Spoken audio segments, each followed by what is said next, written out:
اپنے بچے برطانیہ چلے جائیں اور دوسروں کے بچے تحریک چلائیں، یہ کہاں کا انصاف؟ شیر افضل مروت نے علیمہ خان کو آڑے ہاتھوں لے لیا ہے۔ تحریک انصاف کے اندر بغاوت پھوٹ پڑی ہے تو مرکزی قیادت میں بھی اختلافات کھول کے سامنے آ چکے۔ ARY نیوز کا بائیکاٹ پارٹی کا فیصلہ نہیں تھا، ہماری ریڈ لائن کراس کی گئی ہے۔ ٹرمپ نے بھارت کے لیے شرمندگی کا ایک اور موقع فراہم کر دیا۔ السلام علیکم ناظرین، میں ہوں فہد حمدانی اور آپ کو اپنے ڈیجیٹل پلیٹ فارم پر خوش آمدید کہتے ہیں۔ ناظرین، پچھلے 12 گھنٹے میں جو اہم ڈیولپمنٹ سامنے آئی ہیں وہ ایک ایک کر کے آپ کے سامنے رکھتے ہیں۔ ڈونلڈ ٹرمپ نے جناب بھارت کے لیے ایک اور موقع فراہم کر دیا ہے، خاص کر پاکستان کو ہنسنے کا اور خوش ہونے کا، اور یہ خبر بھی آپ کے سامنے رکھیں گے اور یہ ویڈیو آپ نے اینڈ تک دیکھنی ہے۔ آج کل ہم نے بڑا انکلوسیو قسم کا ولاگ بنانا شروع کر دیا ہے۔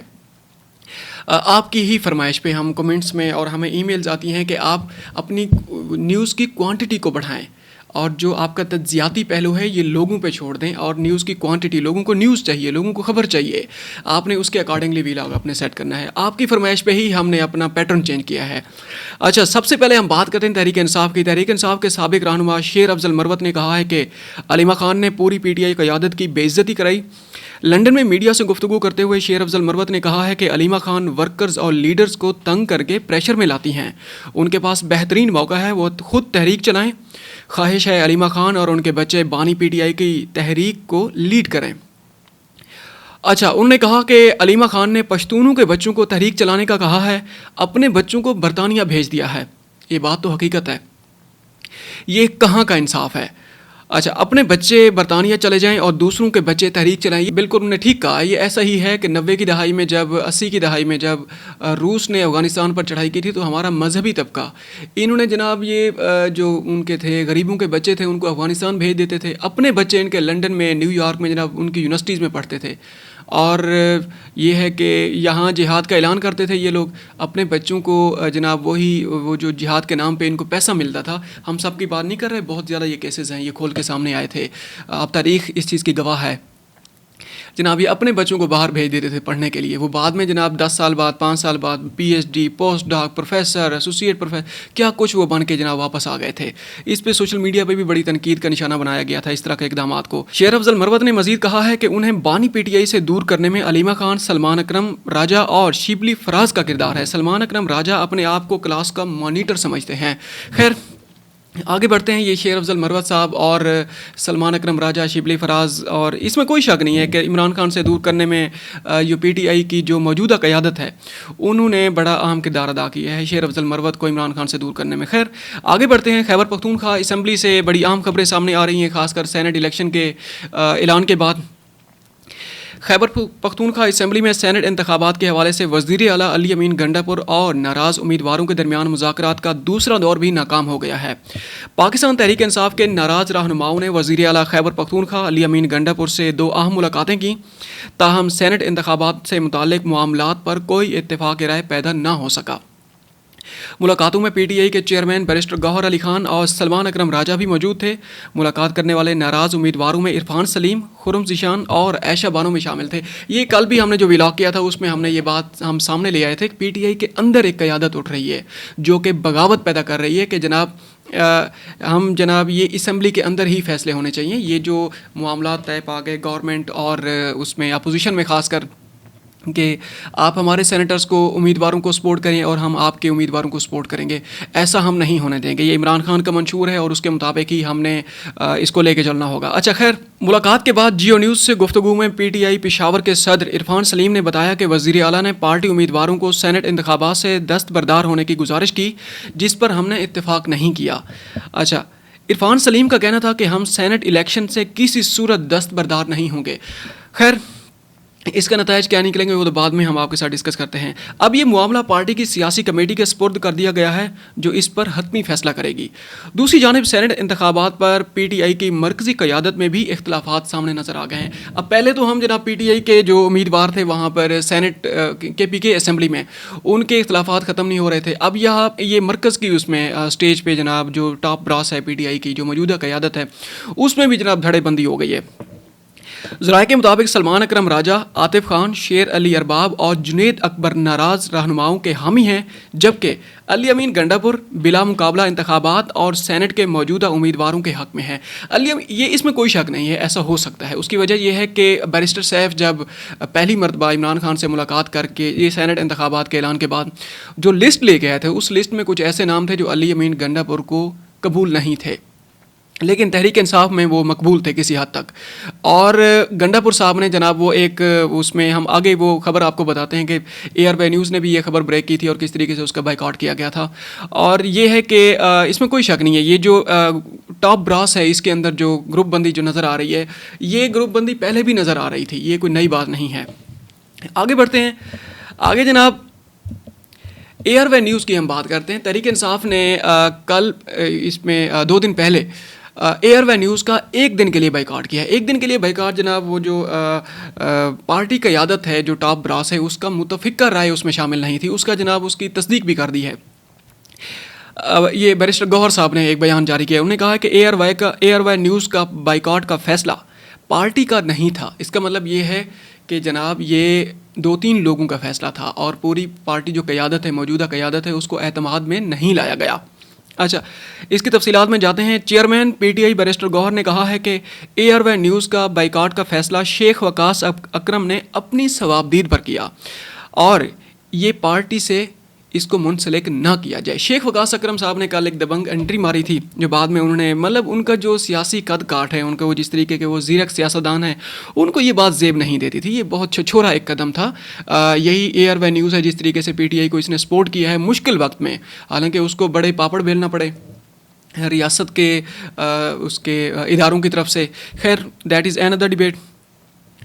اچھا، chairman P T I barrister Gohar نے میڈیا سے گفتگو کرتے ہوئے کہا ہے کہ بائیکاٹ صرف کل کے لیے تھا، آئندہ کبھی نہیں ہوگا۔ میڈیا کی آزادی پر یقین رکھتے ہیں، بائیکاٹ کی پالیسی کی حمایت نہیں کرتے۔ خیر، آگے بڑھتے ہیں۔ اب مشرق وسطی سے کچھ اہم خبریں سامنے آ رہی ہیں کہ اسرائیل اور شام کے درمیان جو جنگ ہوئی ہے، اور بلکہ جنگ کی صورتحال پیدا ہوتے ہوتے بچی ہے، اس میں بھی اہم ڈیولپمنٹ سامنے آئی ہیں۔ اس پہ ہم ایک دن پہلے 2 دن پہلے ہم نے ولاگ بھی اس پہ بنایا تھا۔ اس کی جناب اسرائیلی وزیر اعظم، اچھا اس کی مزید تفصیلات سامنے آ گئی ہیں۔ اسرائیلی وزیر اعظم نیتن یاہو نے کہا ہے کہ اسرائیل کی ریڈ لائن کراس ہونے پر شام میں فوجی کارروائی جاری رکھیں گے۔ اچھا، اس کا ایک پس منظر ہم دیکھ لیتے ہیں چھوٹا سا۔ اسرائیل کی جو سرحد ہے شام کے ساتھ، گولن ہائٹس ہیں، 1972 میں ایک معاہدہ ہوا تھا جناب، یہ بفر زون ہوگا، یہاں پر نہ اسرائیلی فوج بیٹھے گی نہ شام کی فوج آئے گی، اس کو ایسا یہ ڈی ملیٹرائزڈ ایک زون ہوگا۔ اچھا، جس کی نگرانی دونوں ممالک کی جناب جو مسلح افواج کے کچھ چند افسران کریں گے، یا پھر یونائٹڈ نیشن کی فوج وہاں پر تعینات کر دی جائے گی۔ اب یہ ہے کہ بشار الاسد کی حکومت جانے کے بعد ایک نئی حکومت سامنے آئی ہے، اور اس میں جناب یہ ہوا کہ وہاں پر سرحد کے قریب جو دروز ایک کمیونٹی ہے، جو کہ جس کا اسرائیل کے ساتھ بڑا قریبی ان کے روابط ہیں، اور وہاں پر اسرائیل میں ان کی بہت بڑی تعداد بھی وہاں بستی ہے، اور اسرائیل ان کے لیے بڑا ایک نرم گوشہ رکھتا ہے، ان کو سپورٹ کرتا ہے، پولیٹیکل سپورٹ بھی ان کو کرتا ہے، اور ان کو جناب معاشی سپورٹ بھی کرتا ہے۔ اس کے اوپر جناب یہ جو نئی حکومت آئی ہے شام کی، اس نے اس کے اوپر چڑھائی کی ہے، اور ان کی پراپر پہ بہت زیادہ نقصان ہوئے ہیں، اور اسرائیل نے پہلے وارننگ جاری کی ہے کہ یہاں سے اپنی فوجیں واپس بلا لی جائیں۔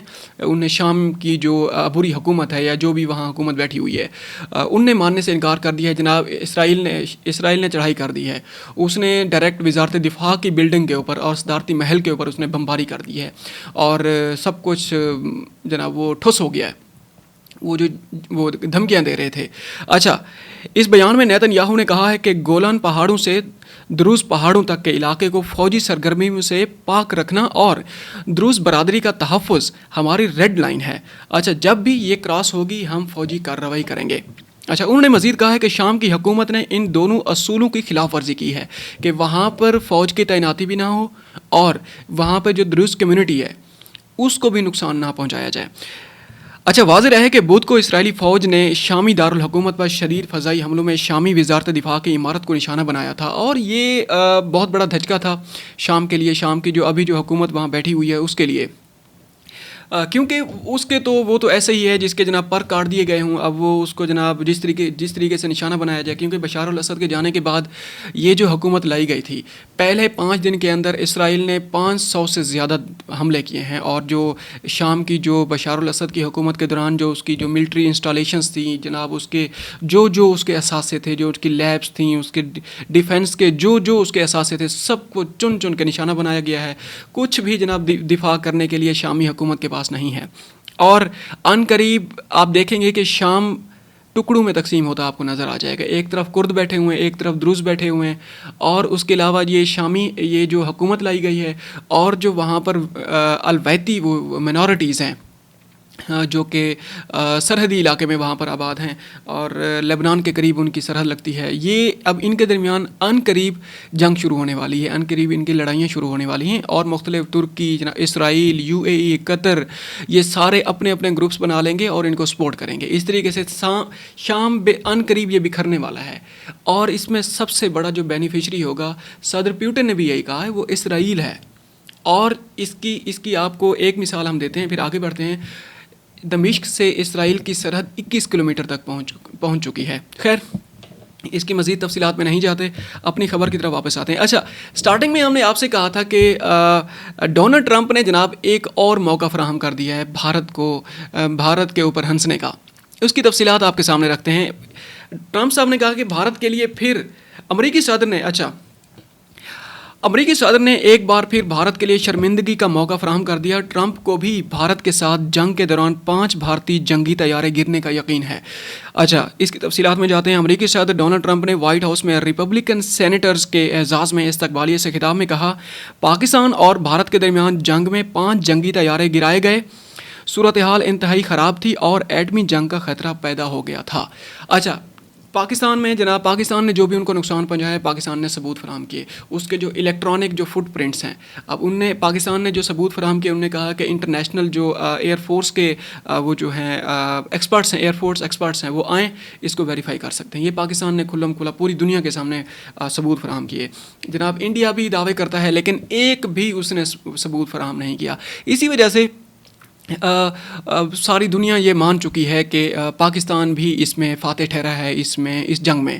اور یہ ہے کہ اچھا, ٹرمپ صاحب نے اور کیا کہا ہے. امریکی صدر نے کہا ہے کہ میں نے پاکستان اور بھارت کے درمیان جنگ رکوائی اور دونوں کو جنگ روکنے اور امریکہ سے ٹریڈ ڈیل کی آفر کی ہے. خیال رہے کہ بھارت اس بات کا مسلسل انکار کر رہا ہے کہ ٹرمپ نے پاک بھارت جنگ رکوانے میں کوئی کردار ادا نہیں کیا. ٹرمپ صاحب بھی ہمت نہیں ہار رہے, اور بھارت بھی اس بات پہ بضد ہے کہ جناب ہم نے ٹرمپ کو آفر نہیں کی, ٹرمپ سے ہم نے ریکویسٹ نہیں کی کہ اس سے سیز فائر کروایا جائے, اور ہم ہتھیار ڈالنے کے لیے تیار ہیں. لیکن اب دنیا کو پتہ چل چکا ہے کہ اس بات کی حقیقت کیا تھی. جس طریقے سے پاکستان نے ان کی ٹھکائی کی ہے, پاکستان نے جس طریقے سے بنیان و مرصوص کے ذریعے ان کو دھول چٹائی ہے, اور جو اس کا جو غرور تھا اور خطے کا چودھری بننے کے جو ان کے خواب تھے اور پولیس مین بننے کے خواب تھے, وہ سارے چکنا چور ہو چکے ہیں. وہ جو ان کے رافیل تھے اور جو ان کا گھمنڈ تھا کہ وہ 2019 میں بھی مودی نے کہا تھا نا کہ اگر ہمارے پاس رافیل ہوتے تو نتائج کچھ اور ہوتے, لیکن اس کے نتائج وہ نہیں نکلے. رافیل بھی آ گئے, لیکن رافیل پھر آئے اور پھر چلے بھی گئے. بنیاد و مرصوص آپریشن میں پاکستان نے جس طریقے سے انڈیا کو جواب دیا ہے, وہ ساری دنیا کے سامنے ہے. اب تک کے لیے اتنا ہی, ملتے ہیں ایک اور ولاگ میں. آپ ہمارا اپنا خیال رکھیے گا اور ہمارے چینل کا بھی خیال رکھیے گا. Thank you very much. السلام علیکم.